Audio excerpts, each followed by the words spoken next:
Great John Coltrane. It's hard to even mention his name given the depths of his spirituality and artistic virtuosity.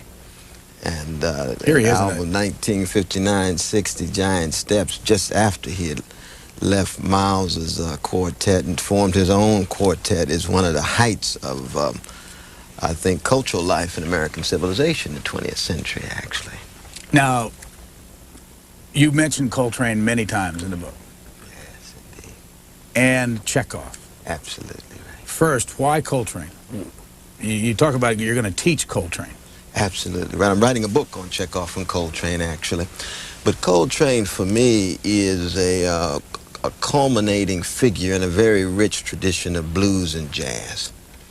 A blues that injects a blue note into Western history, into Western musical harmony, a note of dissonance, disturbance, defiance, wrestling with darkness, but always sustaining a sense of endurance and stamina, rooted in a deep love of self and a love of others.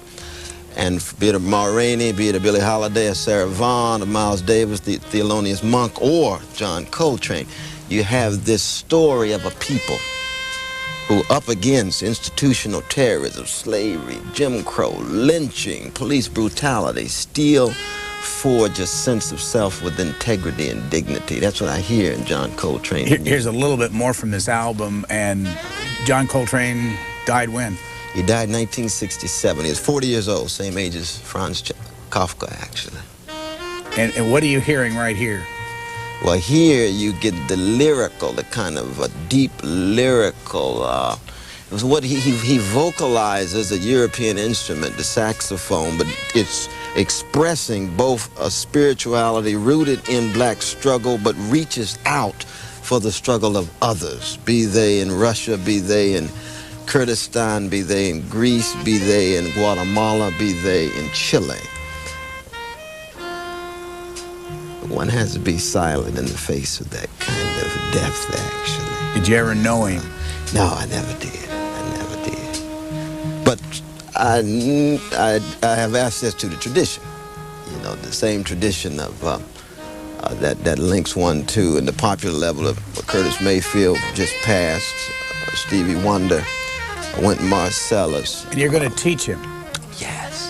But as a historical figure, that is to say, as somebody who represents something that is both quintessentially American and quintessentially African American. Now, the second person I mentioned, because he also is mentioned quite often, actually more often than Coltrane, is this man right here. Exactly. Anton Chekhov. Who was he? Yeah, he died at 44 years old in 1904. He wrote Three Sisters, I think the greatest play of late modernity, first performed January 1901, the first month of the century. I still hold the century begins in 1901 rather than 1900.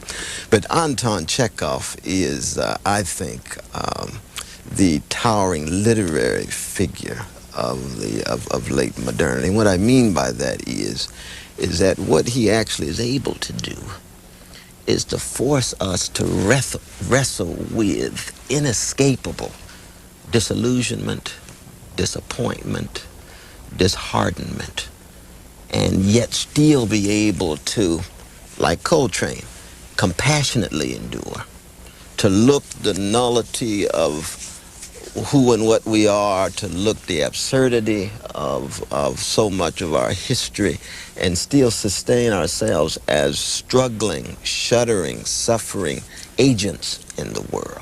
Now here's your the cover of your book. Did you ever notice the resemblance? You know, some people have said that. I didn't really notice. I think Chekhov much more handsome, though. And I think I've probably got a little bit more style than he does, coming out of the black tradition. But that's a compliment. That's a grand compliment. He, medical doctor, he says he's got two commandments: help the poor and honor the fourth commandment, his father and his mother. And Chekhov, he was agnostic, I'm Christian, but his understanding of love, compassion, justice is deeply shaped by his Russian Orthodox background, actually. Absolutely. And he lived, what? 1860 to 1904. What's this? What's in here? Lots of pages to start with. Well, it's a testament of a particular human being, of a particular brother who's trying to make sense of the world and leave the world just a little bit better than when he found it, when he makes his exit. Very much a product of the black church, a product of a loving black family with mom and dad and my older brother and two younger sisters, deeply empowered by Harvard College, Princeton University in philosophy, and highly privileged in terms of being able to have access to time to write and lecture and run my mouth around the country. But in the end, I think I'm still first and foremost a blues man in the life of the mind, first and foremost a jazz man in the world of ideas. And what I mean by that is always keeping track of the unjustified suffering in the world, the unnecessary social misery, keeping a limelight on the plight and predicament of what Franz Fanon called the wretched of the earth. How do we broaden the scope of human dignity? That's what I'm after. Picked up the Baltimore Sun a couple of weeks ago, and they had a picture of you in there. They had a feature article, and under the cut line it said, the 5th most popular professor at Harvard. Where do they get that fact? Oh, I teach a course. I teach an introductory course, Afro-American Studies 10, and we have about 400 students or so, and it's the 5th most popular course at Harvard College. I think that's probably what they have in mind. And what determines whether it's popular? Just the number of students. Now, I teach a course which is not part of the core curriculum. So I think actually if it was part of the core curriculum, I could have about 700 or 800, but I don't like to have my course required. That's part of the legacy of the 60s that I'm a part of. I'd rather have the students choose, as it were. But again, it's really, you know, popularity is superficial.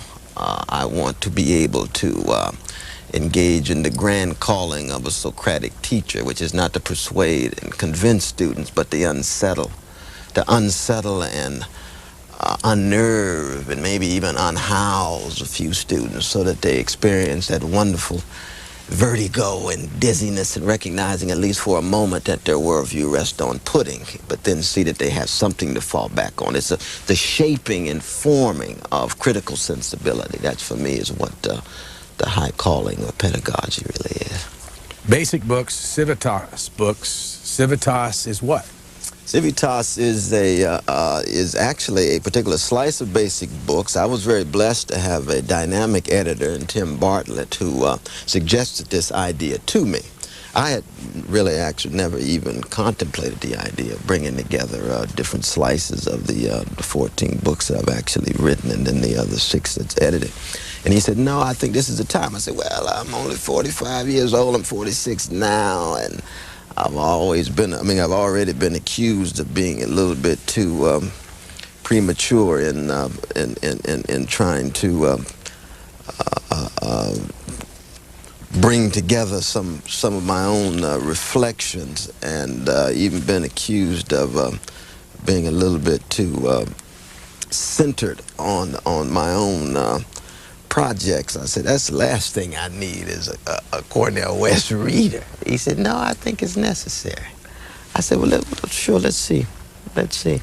And it's actually worked very well. So what's the range of years here?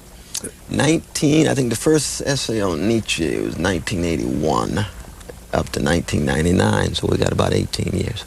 Now, as you know, there are all kinds of things in there. Interviews that you've had with friends and colleagues. There are articles that you've written and critiques of everybody from Jackie Robinson to Julian Malveaux. Oh, yes. Plus, there's lots of philosophy, and I must tell you, I'm going to read for this generalist here a couple of lines, and just because there are times when you go away. Yeah, but here, this is the number 7. This is 17th chapter. The Political Intellectual. It's written in 1987. You're talking about John Dewey. First of all, who's John Dewey? The great John Dewey. He's the greatest social philosopher produced in America. He was born in the same year actually as Darwin's Origins, 1859, and he died June 1, 1952. He lived a long time. And you write, this is in an interview with Anders Stevenson. Anders Stephenson, my good friend, is a distinguished historian, professor at Columbia University. Okay. Yes. When philosophers talk about pragmatism, you're going to have to help me through some of this. They are talking about Charles Peirce, William James, and John Dewey. For me, it is principally Dewey. 3 theses are basic. 1, anti-realism in ontology. Yes. So that the correspondence theory of truth is called into question, and one can no longer appeal to reality as a court of appeal to adjudicate between conflicting theories of the world. Yes.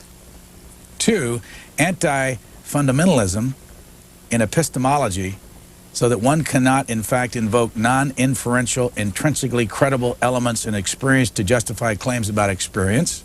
Right. And 3, detranscendentalizing of the subject, the elimination of mind itself as a sphere of inquiry. Absolutely. 3 very crucial moves. But what are you saying? I mean, talk to a C student here. Right. No, see, what we're saying is this. We can start with C.I. Lewis, the great C.I. Lewis. He says that pragmatism is the doctrine that all problems are at bottom problems of conduct, that all judgments are implicitly judgments of value.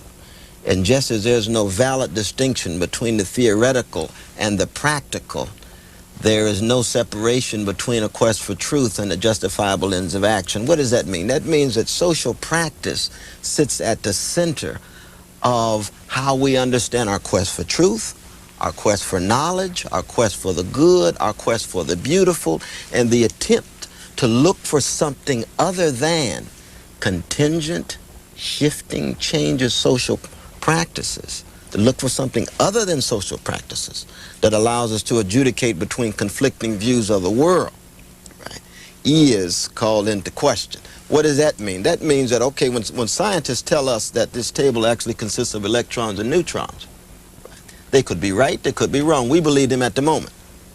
In that sense, they're a secular priesthood, very much like the medieval period, where they believed the priest, whatever the priest told them. We believe physicists. They could be wrong.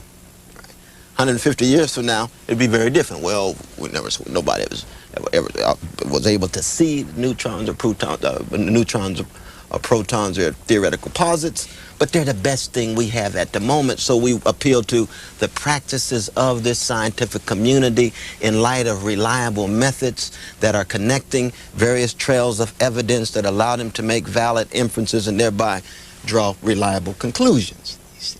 We say, fine. But we're still appealing to the social practices of that community. Now, that doesn't mean tables don't exist. They do exist. There's no doubt about that. They do exist independent of my mind. But we can't ask the table what it is. The table doesn't speak. Nature does not speak. Black holes in the cosmos don't speak. We construct them in the only way we know how. Language. What is language? A social practice, you see.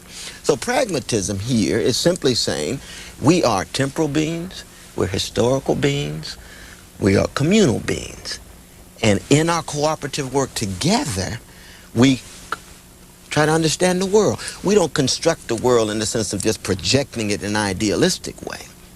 But we do interpret the world and understand the world, and in the end, that's all we have to go on, you see. Let's go back to the beginning. You were born in what city? Born in the great metropolis of Tulsa, Oklahoma, June 2nd, 1953. Moton Hospital, same hospital actually as the Wilson brothers of the great Gap Band. And what were your parents doing then? Now, Dad was actually, he was trying to get into dental school, I think, at the University of Tulsa. And Mom was a homemaker, already in college and on her way to become both a teacher and principal, and just recently had a elementary school named after her. In Tulsa? In Sacramento. You know, we You moved to Sacramento? Yeah, exactly. How long did you live in Tulsa? I stayed in Tulsa just a few weeks, actually. And we moved to Topeka, Kansas, and then from Topeka, Kansas, we ended up in Sacramento, my dearly beloved Sacramento, California. But your grandfather was a minister in Tulsa? My granddad, Reverend C.L. West Metropolitan Baptist Church, was one of the great ministers and pastors of Tulsa, Oklahoma. Self-taught, self-educated, and he loved his people. Now, I know your dad died in 1994? Yeah, Dad passed in '94. How about your mom? Absolutely. Mom's stronger than ever. She's got more energy, much more intelligence and wisdom and beauty than I do. Where does she live? She lives in Sacramento. And you mentioned your brothers? Oh, yeah. My brother Cliff, who is, if I could be 1/3 of the person he is, I would actually be living a grand life. He's in Sacramento, too. What's he do? He does so many things in computer software. He's a track coach. He's a wise person in the community. He's also an artist and writes music, father. You have other brother? Companion. No, he's the only one. Only brother, He's no the only one. sisters? And 2 younger sisters, yeah. We've got wonderful 2 sisters. Cynthia, who's marvelous. She's there in Sacramento. And then and Cheryl. So we've got my mother still alive, my brother Clifton, and then my sister Cynthia and Cheryl. What year did you graduate from high school in Sacramento? 1970, John F. Kennedy High School. And then you went to Harvard? Then I went off to Harvard College. How did you even think about going from all the way from Sacramento to Harvard? Well, at that time, I just wanted to be with what many considered to be the best. And there's a lot of superb places around. You know, you got Harvard, Yale, Princeton, Fisk, Morehouse, Howard, University of Chicago. But I said, well, no, someone that said Harvard was the best. Let me go spend some time with the best and see what things are like. How did you get in? What kind of student were you at Sacramento? Sacramento, I was nearly 4.0. Student body president, played first violin, and was captain of the track, with the cross-country team and so forth. So I had done some things. No doubt about it. So there was but no 30 years earlier, I wouldn't have gotten in. Why? Well, the racism, the white supremacy still operating. I would have gone to Howard, which still would have been a wonderful education and so forth, but I probably would not have gotten in. It was the social movements of the 60s, especially the death of Martin King, the uprisings, the 212 uprisings, April 4th, 1968, that opened the doors for someone like myself to gain access. But once there, I had to do my job. And were there any black professors at Harvard in 1970? Oh, sure. Martin Kilson, who was my very good friend and mentor, he was there. He was the first tenured professor at Harvard, Martin Kilson, in political science, in government department. Who was the first philosopher you got interested in? First philosopher was, I had always read Kierkegaard and Pascal and Montaigne on my own. On your own? On my own. In high school? In high school, actually, in Bookmobile, actually, in the black community in Glen Elder, where I grew up for most of my childhood, which was a marvelous place to grow up. But I was reading on my own, and so I was just trying to make sense of, this psychic tear of being black in America, trying to make sense of this profound sadness and sorrow that's set at the center, not just of black life, but of human life, and how you somehow transfigure it into some joy, how you transfigure it into some sense of pleasure. And so Pascal and Kierkegaard and Montaigne spoke to that sense that I felt. Even as a Christian, I always felt that the cross was much more weightier than some of my fellow Christians put it. Most American Christians are post-resurrection Christians. They want the resurrection. They want a crown without a cross, whereas I was much more cross-centered. How do you keep the love flowing on that cross in the form of the blood? Engagement with the dark side, the underside of human history and the human predicament and so forth. And that's what I saw in Pascal. He says, Christ is on the cross till the end of time. When I read that line in Pascal, I said, my God, he understands something about the human condition, and he certainly understands something about black people in the United States. Here you have a land of dreams and possibility, and yet slavery, lynching, Jim Crow, segregation, discrimination. What's going on? We do love the ideals of freedom, yes, but we're unfree. We love the ideals of democracy, but we're voiceless. James Weldon Johnson, the Negro National Anthem says, lift every voice. What a democratic ideal. But we're voiceless for the most part. So when I read Pascal, though he's, 17th century French Jansenist thinker, which is a Catholic, particular kind of Catholic thinker influenced by Calvinistic sensibilities, I said, he speaks to me. Very much so. What year did you graduate? I know you have 3 years at Harvard. What year was it? Yeah, I finished a year early. It was 1973. Then what?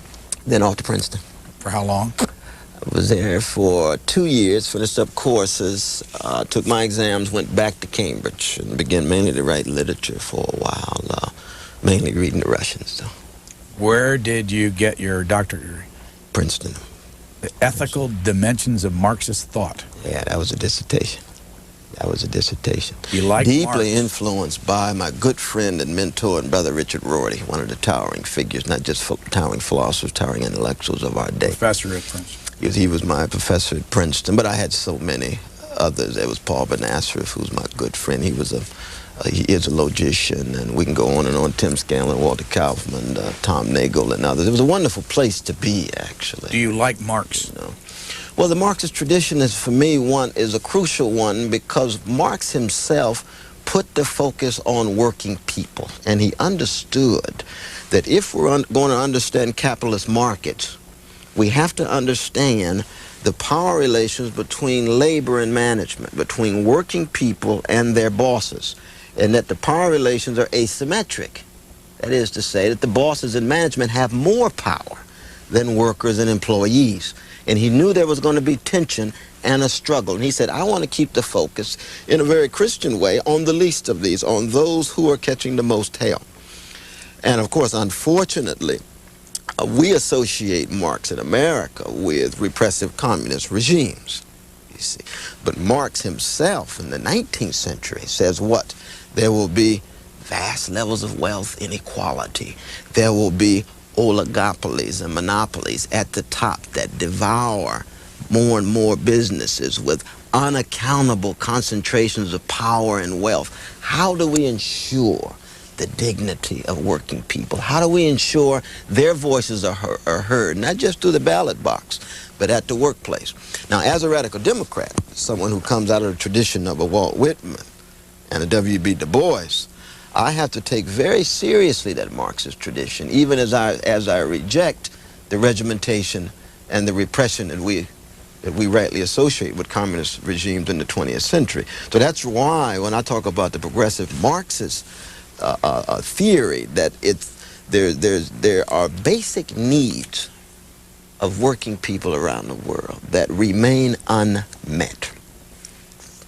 Housing, jobs with a living wage, health care. Look at America, 44 million fellow citizens, but no health care insurance. What's going on? The richest nation in the history of the world. Even the more vulnerable, children. 1 out of 5 children living in poverty in the richest nation in the history of the world. That's a disgrace in many ways, you see. Nearly 1 out of 2 black and brown children living in poverty in the richest nation in the history of the world. The Marxist tradition simply says we have to be able to tell a story about how it is that the levels of wealth inequality are what they are, and why it is that too many working people and poor people still don't have access to food, shelter, health care, and so on and so forth. I mean, you think, for example, Brian, you've got 1% of the population in America who own 48% of the net financial wealth. That's oligarchic, in many ways plutocratic, and in some ways pigmentocratic, given the history of white supremacy. We got 3 billionaires in the world who have more wealth than the bottom 48 nations. The top 225 richest individuals have more wealth than 41% of all of humanity. That's 2.7 billion people. And the Marxist tradition simply says, look, we have to be able to tell a story. How do we analyze this? Not by demonizing other people, but by saying, well, there's something about profit-making that ought to take into consideration much more satisfying basic needs as opposed to simply producing more luxury goods in order to make money, you see. But that's a tough message for America. Let me jump through, because you've got lots of philosophy and lots of your past. Let me just jump to a question that I want you to look 100 years down the road, based on, you call this century, I go back and our ghastly century. Oh, yes. Unprecedented levels of barbarity and brutality, and I would say bestiality, but that's being unfair to the beast, really. You're talking about 200 million fellow human beings. Okay, just for a second. This past century. Jump 100 years from now. The year is 3000. Yeah. Based on what you know, what you've lived, throw it all in and tell us where you think the black human being will be in the world in the year 3000. Oh, that's so difficult, brother, because it depends on what we do. So much depends on what we do. But you and I, Americans, how we relate to Africans, Asians, Latin Americans, indigenous peoples, and so forth, I think that we could have a democratic future, and I banked my my life on fighting for the empowerment of the demos, of fellow citizens here and around the world, that their voices are heard at the highest levels of decision-making processes and institutions that guide and regulate their lives. But if the democratic tradition fails, or if it's weakened, made more feeble, we're in deep trouble, because we see authoritarian regimes mediated through the new technologies. Because, see, I don't fetishize technology at all. You see, the internet, new forms of communication, these are wonderful breakthroughs, yes, but they're human creations. And all human creations can be used for good or ill. We got the same hatreds and the same loves, the same insecurities and anxieties, the same possibilities for positive breakthrough. That's true for the radio, TV, internet, across the board. And it's still under the aegis of capital, which is to say its aim still is profit-making, and therefore we have to have some democratic accountability through the nation state, or some way in which everyday people's voice can be heard vis-a-vis the voices of the few, you see. So that I think there's real possibility for the 100 years from now, 1,000 years from now. But on the other hand, we could have major setbacks. I mean, it could be the case, for example, that, like, for example, 1940, you only had 1 or 2 democracies, right? Because fascism had taken over much of the world. And it could be that we have a brief moment of democratic flowering, and then it dries up. And that means that this particular book and my voice would be just a voice in the wilderness. Well, stop there just for a second and talk about... I hope that that's not the case. You're 46. 46 years old. Absolutely right. And glad to have lived that long. Well, just talk about what's happening around your world. This is Civitas Books, put out by Basic Books, which is owned by Perseus Books, which I believe the gentleman's name's Pearl, that owns the whole thing. Right. Would a company like this, Mr. Pearl's a white man. Yes, he's a white brother. He also did public affairs books and owns a lot of other things. But Civitas, as I understand, is run by Skip Gates.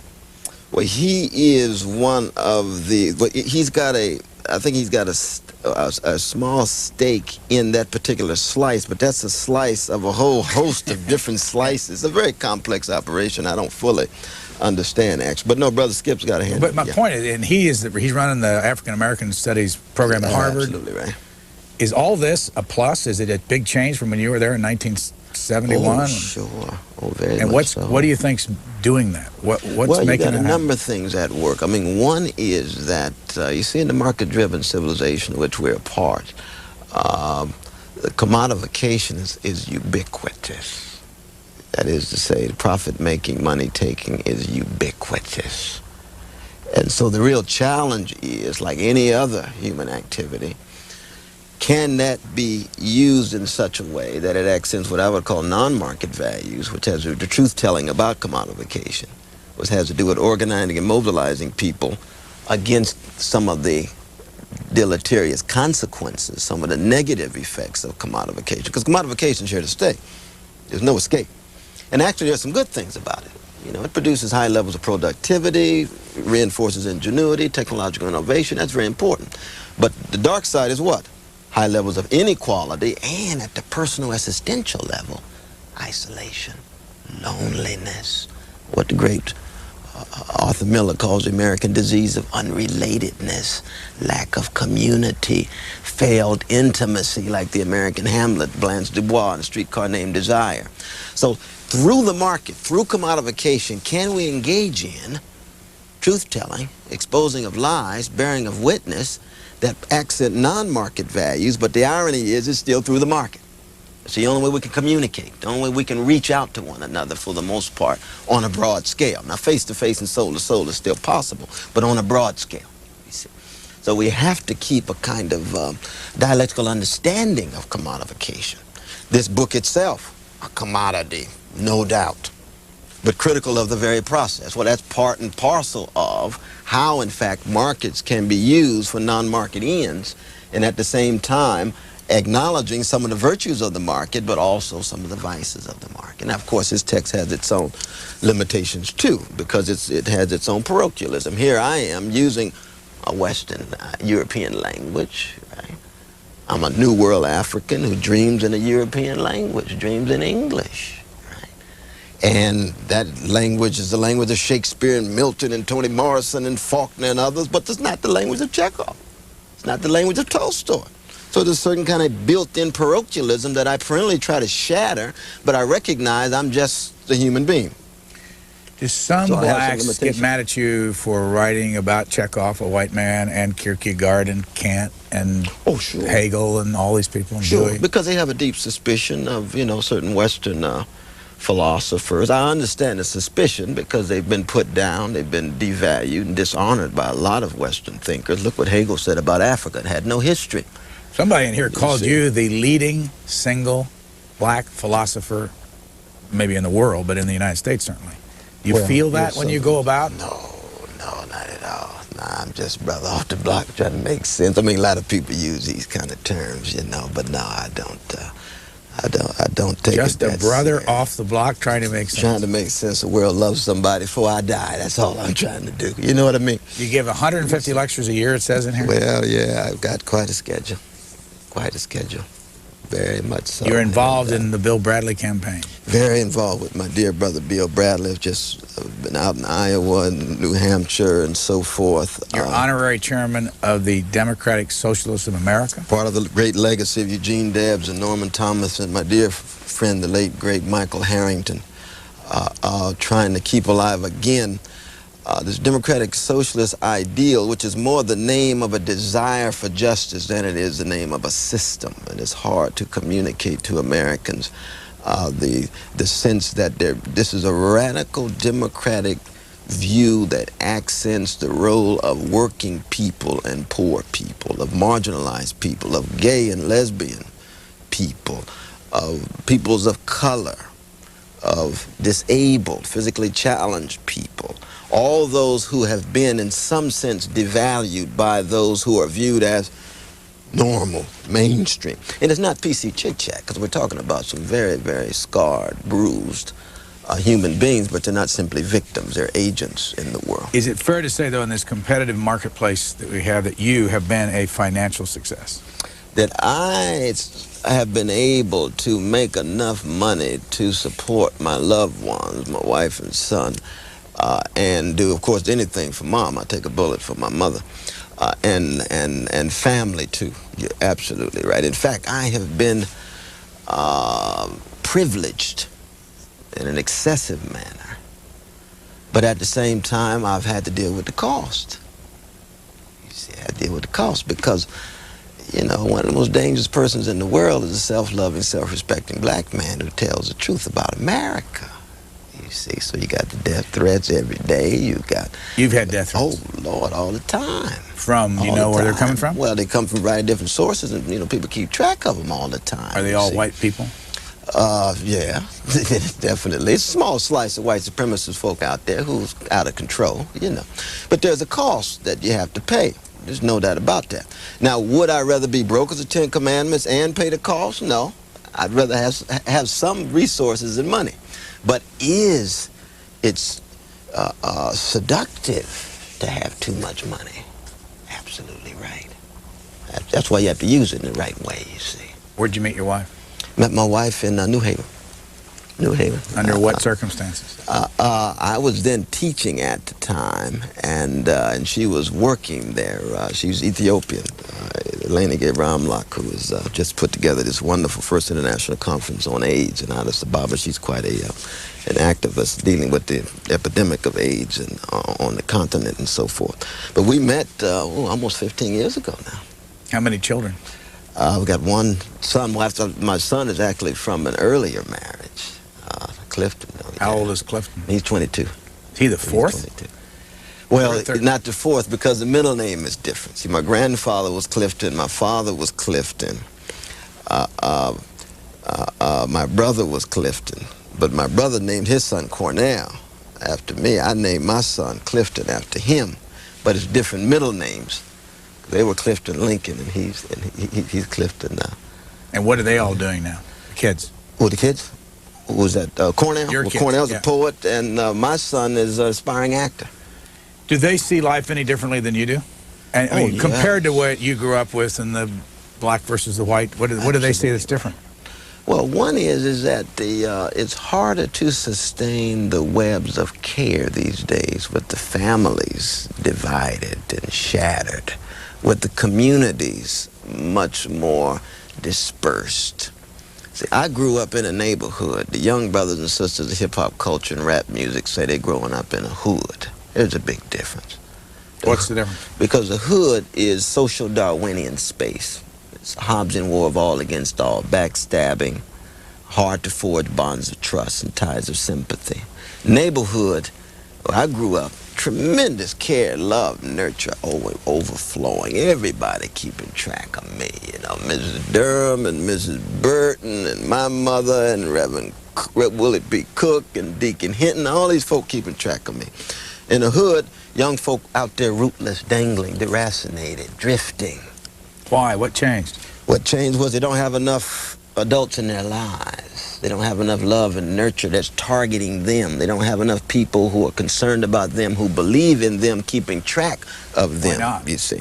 Well, it's because of the shattered families and communities. Why are the families shattered? Well, for a number of reasons. One has to do with the fact that our economy is one in which so many are overworked and underpaid. Why? It's because not enough money is trickling down to working people. So much of the money is hemorrhaged at the top, one of the professional managers. And I give you an example. We got 6 million families in America where the father and the mother work 2 jobs between them. Now, if you have a father and mother work 2 jobs, less time with the kids. Each working 2 jobs? Each working 2, and that's growing. Not a lot of talk about it. Now, I mean, Bill Bradley's one of the few that want to talk about this thing. Not a lot of talk about that. You see why? Because economic boom, we're congratulating ourselves, we're complimenting ourselves on how well the stock market is doing, but when you actually look at the lives of everyday people, especially working people, right, we find they're overworked, underpaid, wrestling with a time famine. Sylvia Ann Hewlett and I wrote the book, The War Against Parents, trying to tell a story about this, right? And at the same time, the market cultures come in and completely reshape the lives of young people. TV, video, film, of what? It's deeply hedonistic, self-indulgent pleasures, instant gratification, violence, unbelievable in terms of not just physical violence, but the psychic violence. It creates a cold-heartedness and a mean-spiritedness toward one another. And we see this more and more among young people. And Littleton is just the peak of an iceberg. Let me ask you about that, because in all those episodes like Littleton, I don't know what, they're 8 or 9 the last couple of years. Exactly. They were all white males. Yes. Does that tell you anything? Well, I mean, one, it means that this is a problem of our beloved children across race, across region. But it also is a function of the press. That is to say that black kids have been dealing with bullets for a long time in junior high and high school. But when black children point guns at other black children, that is less news than when white children point guns at other white children. Unfortunately, that's still the case in our society, you see. So that what we have a problem here now is the low quality of life of children in terms of the state of their souls, spiritual malnutrition, existential emptiness, hungry, thirsty for something bigger than themselves, but more and more finding themselves obsessed with instant gratification, obsessed with putting others down in order for them to feel like they are somebody, you see. Go back to this book race. And what you write in this book. Again, if somebody picks this book up, what's the one message you want them to get out of Cornel West throughout this book? And what's the advantage of reading all this? Yeah, the advantage of reading is that there is a connection between cultivating the art of living and fighting courageously for the expansion of democracy.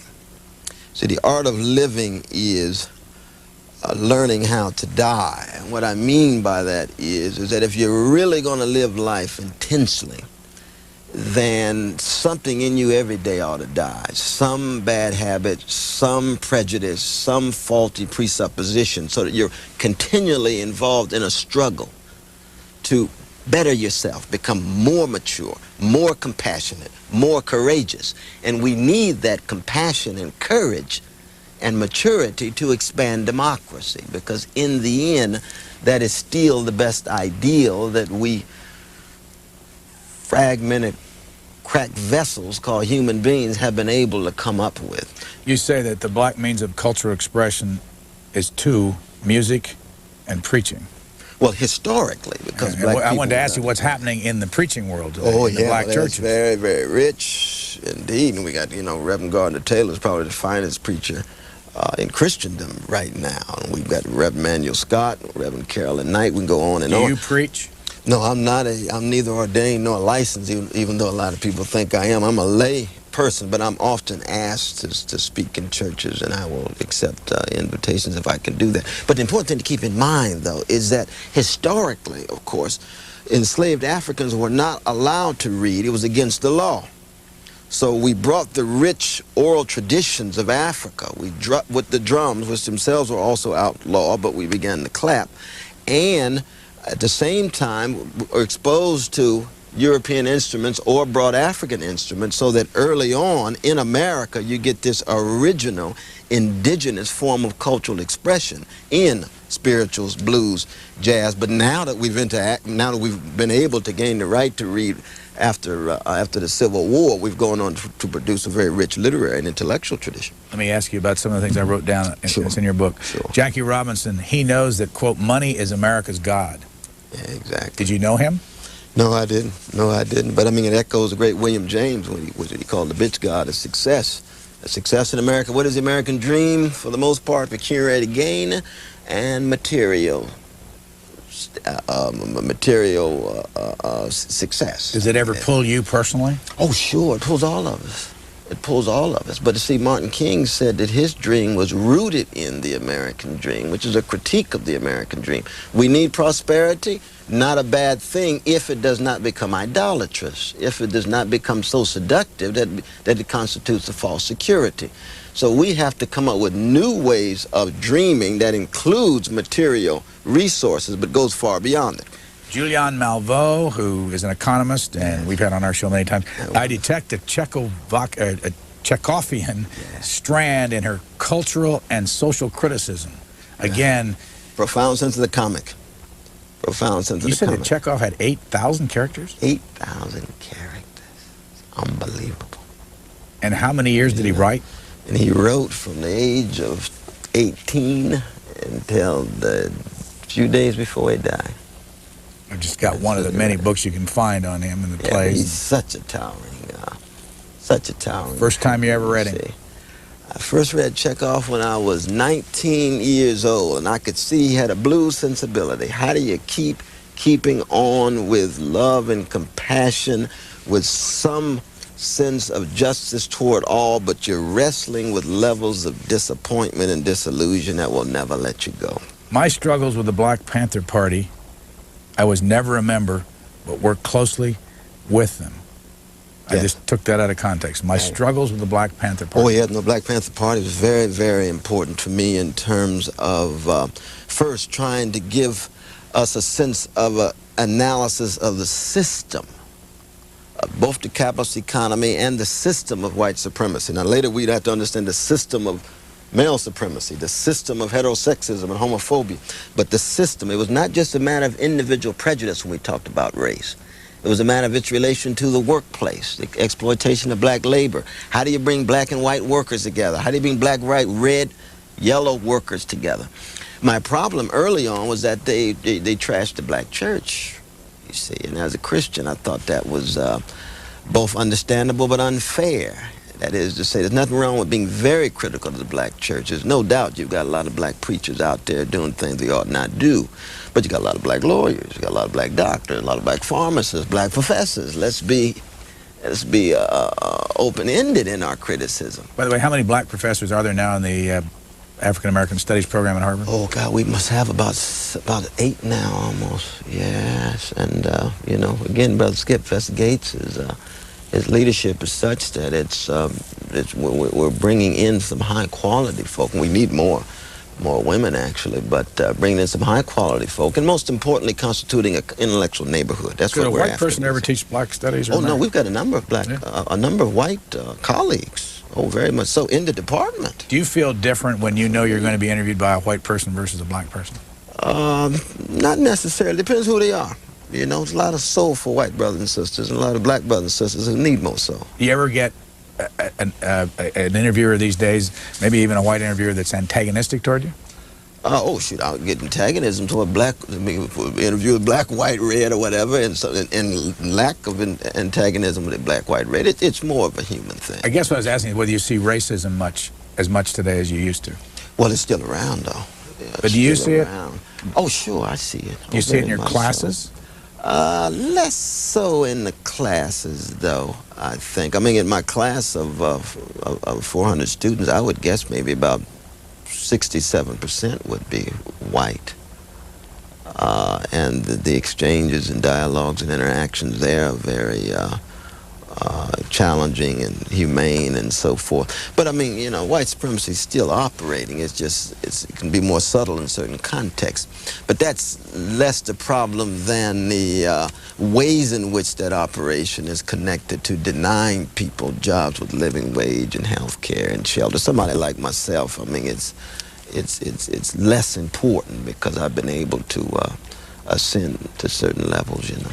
In your book of 600 pages, $35, the Cornel West reader, this is another quote. It takes, you say this, it takes at least 25 years to, and I can't even read my own writing here, to lay an adequate foundation to do the kind of work one is called to do. What were the circumstances that made you say that? Well, it's because I consider this particular work as an early stage in my life work.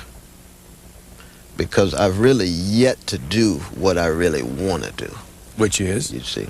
What I really want to do is to, on the one hand, I want to lay bare the rich depths of the souls of American peoples in general and black peoples in particular in regard to our contribution to world civilization.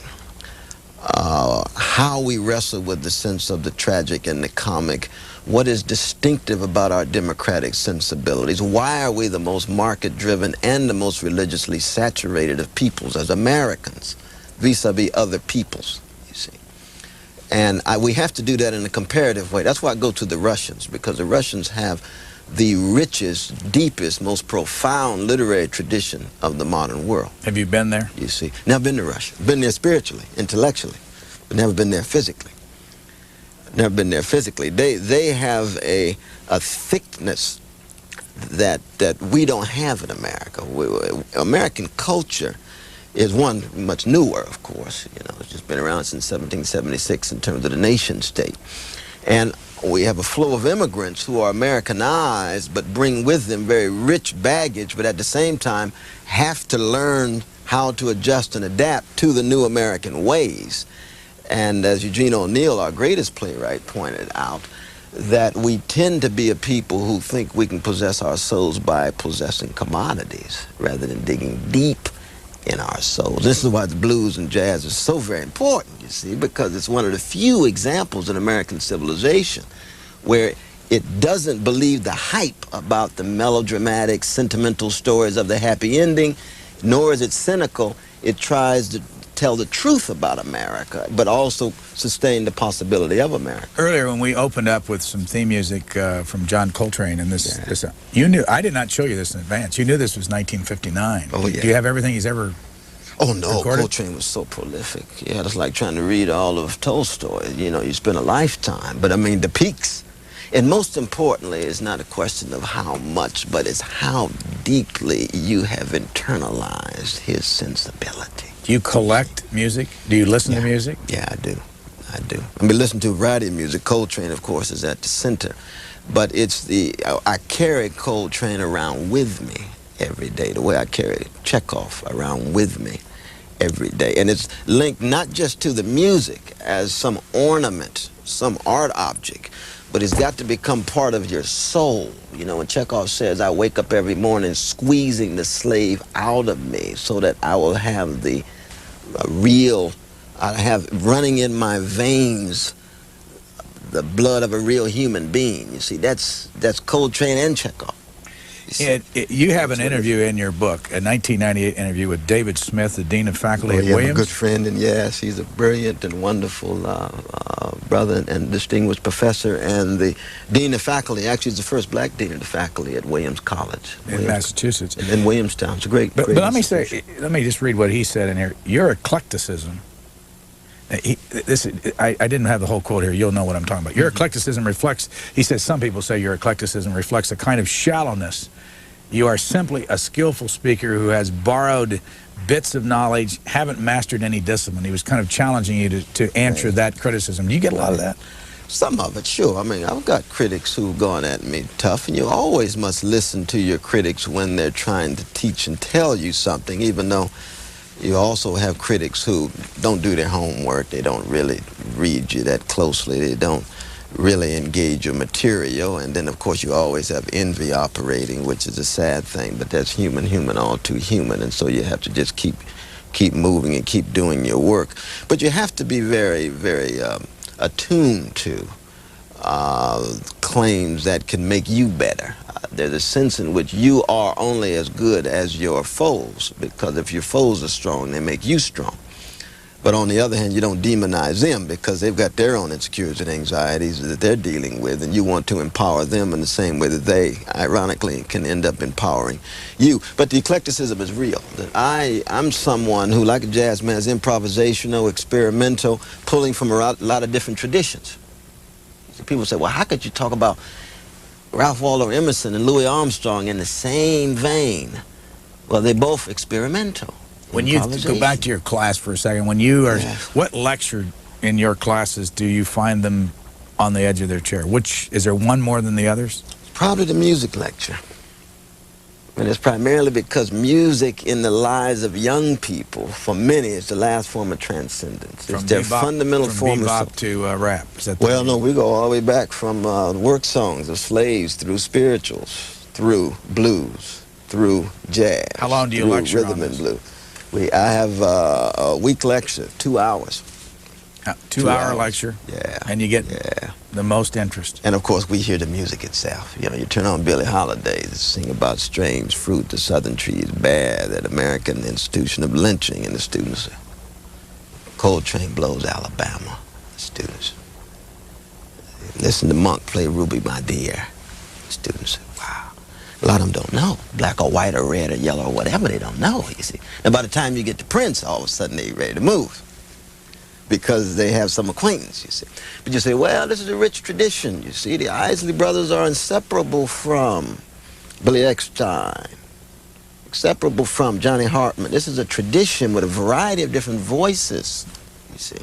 But it's rooted in craft, technique, discipline on the one hand, and wrestling with the dark side of America on the other, pain, suffering, grief, oppression, domination.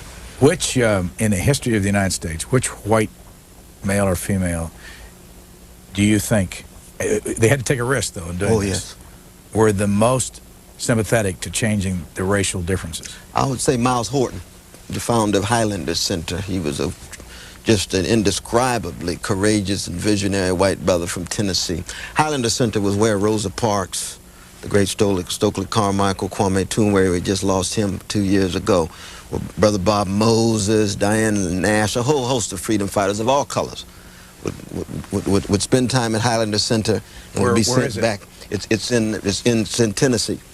Okay, but what white politician?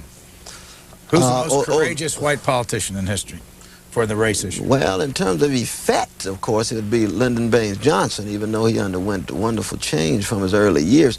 In terms of sheer courage, it would probably have to, politician. John Brown was not a politician, but he died for black people and black freedom. Politician, good God Almighty, that's a good question. It would probably be, it's hard to say. It's hard to say. I think today there's no doubt that Bill Bradley takes this issue more seriously than any of the other white politicians. But historically, probably Wendell Phillips. Wendell Phillips, that's who it is. Harvard College, Boston Brahmin, and what a crusader for racial justice. Let me take a risk and give you an opinion of what I did not find in this book. Yeah. 600 pages. I'm not sure I'm right about this. You tell me. I didn't find much anger. I mean, the kind of rhetorical anger you see in speeches and writing. Am I right or? Well, we'd have to distinguish between rage and I'm talking anger. about, that's what I'm talking about, rage. Yeah, because But why not? My rage tends to be filtered through more positive channels when it comes to fighting for justice, fighting for more democracy and freedom, you see. But you're right. I mean, for me, anger is can be empowering, but it has to be connected to a courage to love and a courage to fight for justice. When can you remember ever being angry or enraged in public? In public, because I'm full of rage all the time, but I transfigure it, you know what I mean? And part of it, my own Christian sensibility plays a role here too, because, Christians cannot love people without hating injustice, without having a rage against cruelty. And that's why Jesus goes to the temple and overturns the temple of the money changers and ends up on the cross. So that the last moment in public, oh my God, God, it's hard to say, actually. It's hard to say. What's the next project on your list? Well, I've got a number of books. I've got a book on David Hume. I've got a book on Josiah Royce. I've got a book on African-American literature and modern Greek literature that I'm writing with a fascinating cultural critic. Her name is Eleni Mavromontadou. Mavromontadou, that's her name. It's a hard thing because it's Greek. But then I've got the big book on Chekhov and Coltrane. When's that out? Working on many years to come. I got a lot of work, a lot of growing to do. We're out of time. As we show you the cover of the book, it's called The Cornel West Reader, put out by Civitas and Basic Books. Great John Coltrane. It's hard to even mention his name given the depths of his spirituality and artistic virtuosity. And Here he is, album 1959-60, Giant Steps, just after he had left Miles's quartet and formed his own quartet, is one of the heights of, I think, cultural life in American civilization in the 20th century, actually. Now, you mentioned Coltrane many times in the book. Yes, indeed. And Chekhov. Absolutely right. First, why Coltrane? You talk about you're going to teach Coltrane. Absolutely right. I'm writing a book on Chekhov and Coltrane, actually.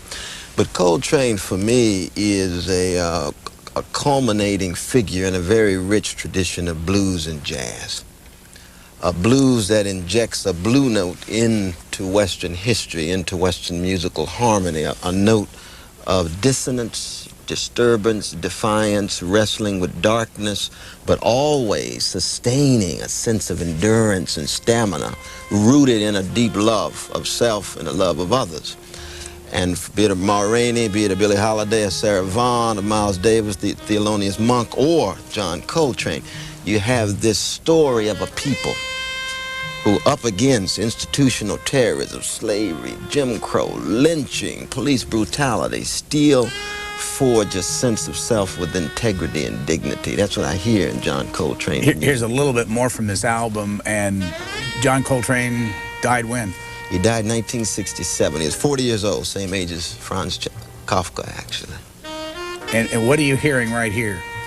Well, here you get the lyrical, the kind of a deep lyrical, it was what he vocalizes a European instrument, the saxophone, but it's expressing both a spirituality rooted in black struggle, but reaches out for the struggle of others, be they in Russia, be they in Kurdistan, be they in Greece, be they in Guatemala, be they in Chile. One has friends and colleagues. There are articles that you've written and critiques of everybody from Jackie Robinson to Julian Malveaux. Oh, yes. Plus, there's lots of philosophy, and I must tell you, I'm going to read for this generalist here a couple of lines, and just because there are times when you go away. But here, this is the number 7. This is 17th chapter. The Political Intellectual. It's written in 1987. You're talking about John Dewey. First of all, who's John Dewey? The great John Dewey is the greatest social philosopher produced in America. He was born in the same year actually as Darwin's Origins, 1859, and he died June 1, 1952. He lived a long time. And you write, this is in an interview with Anders Stevenson. Anders Stevenson, my good friend, who's a distinguished historian, professor at Columbia University. Okay. Yes. When philosophers talk about pragmatism, you're going to have to help me through some of this. They are talking about Charles Peirce, William James, and John Dewey. For me, it is principally Dewey. 3 theses are basic. 1, anti-realism in ontology. Yes. So that the correspondence theory of truth is called into question, and one can no longer appeal to reality as a court of appeal to adjudicate between conflicting theories of the world. Yes. 2, anti-fundamentalism in epistemology, so that one cannot, in fact, invoke non-inferential, intrinsically credible elements in experience to justify claims about experience. That's right. And 3, detranscendentalizing of the subject, the elimination of mind itself as a sphere of inquiry. Absolutely. 3 very crucial moves. But what are you saying? I mean, talk to a C student here. Right. No, see, what we're saying is this. We can start with C.I. Lewis, the great C.I. Lewis. He says that pragmatism is the doctrine that all problems are at bottom problems of conduct, that all judgments are implicitly judgments of value. And just as there's no valid distinction between the theoretical and the practical, there is no separation between a quest for truth and a justification. To be silent in the face of that kind of depth, actually. Did you ever know him? No, I never did. I never did. But I have access to the tradition. You know, the same tradition of that links one to, in the popular level of Curtis Mayfield just passed, Stevie Wonder, Wynton Marsalis. And you're going to teach him? Yes. But as Harvard, a historical figure, that is to say, as somebody who represents something that is both quintessentially American and quintessentially African American. Now, the second person I mentioned, because he also is mentioned quite often, actually more often than Coltrane, is this man right here. Exactly. Anton Chekhov. Who was he? Yeah, he died at 44 years old in 1904. He wrote Three Sisters, I think the greatest play of late modernity, first performed January 1901, the first month of the century. I still hold the century begins in 1901 rather than 1900. But Anton Chekhov is, I think, the towering literary figure of late modernity. And what I mean by that is that what he actually is able to do is to force us to wrestle with inescapable disillusionment, disappointment, disheartenment, and yet still be able to, like Coltrane, compassionately endure, to look the nullity of who and what we are, to look the absurdity of so much of our history, and still sustain ourselves as struggling, shuddering, suffering agents in the world. Now here's your the cover of your book. Did you ever notice the resemblance? You know, some people have said that. I didn't really notice. I think Chekhov much more handsome, though. And I think I've probably got a little bit more style than he does coming out of the black tradition. But that's a compliment. That's a grand compliment. He, medical doctor, he says he's got 2 commandments: help the poor and honor the 4th commandment, his father and his mother. And Chekhov, he was agnostic. I'm Christian, but his understanding of love, compassion, justice is deeply shaped by his Russian Orthodox background, actually. Absolutely. And he lived, what? 1860 to 1904. What's this? What's in here? Lots of pages to start with. Well, it's a testament of a particular human being, of a particular brother who's trying to make sense of the world and leave the world just a little bit better than when he found it, when he makes his exit. Very much a product of the black church, a product of a loving black family with mom and dad and my older brother and 2 younger sisters. Deeply empowered by Harvard College, Princeton University in philosophy, and highly privileged in terms of being able to have access to time to write and lecture and run my mouth around the country. But in the end, I think I'm still first and foremost a blues man in the life of the mind, first and foremost a jazz man in the world of ideas. And what I mean by that is always keeping track of the unjustified suffering in the world, the unnecessary social misery, keeping a limelight on the plight and predicament of what Franz Fanon called the wretched of the earth. How do we broaden the scope of human dignity? That's what I'm after. Picked up the Baltimore Sun a couple of weeks ago, and they had a picture of you in there. They had a feature article, and under the cut line it said, the 5th most popular professor at Harvard. Where do they get that fact? Oh, I teach a course. I teach an introductory course, Afro-American Studies 10, and we have about 400 students or so, and it's the 5th most popular course at Harvard College. I think that's probably what they have in mind. And what determines whether it's popular? Just the number of students. Now, I teach a course which is not part of the core curriculum. So I think actually if it was part of the core curriculum, I could have about 700 or 800, but I don't like to have my course required. That's part of the legacy of the 60s that I'm a part of. I'd rather have the students choose, as it were. But again, it's really, popularity is superficial.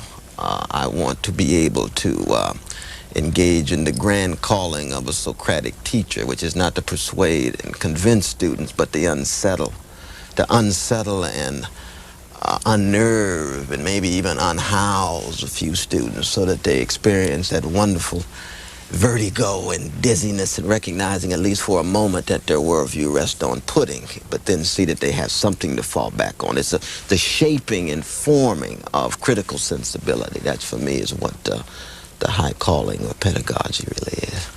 Basic books, Civitas books. Civitas is what? Civitas is actually a particular slice of basic books. I was very blessed to have a dynamic editor in Tim Bartlett who suggested this idea to me. I had really actually never even contemplated the idea of bringing together different slices of the 14 books that I've actually written and then the other 6 that's edited. And he said, no, I think this is the time. I said, well, I'm only 45 years old. I'm 46 now, and I've always been, I've already been accused of being a little bit too premature in trying to bring together some of my own reflections, and even been accused of being a little bit too centered on my own projects. I said, that's the last thing I need is a Cornel West reader. He said, no, I think it's necessary. I said, well, sure, let's see. And it's actually worked very well. So what's the range of years here? I think the first essay on Nietzsche was 1981 up to 1999, so we got about 18 years. Now, as you know, there are all kinds of things in there. Interviews that you've had with friends.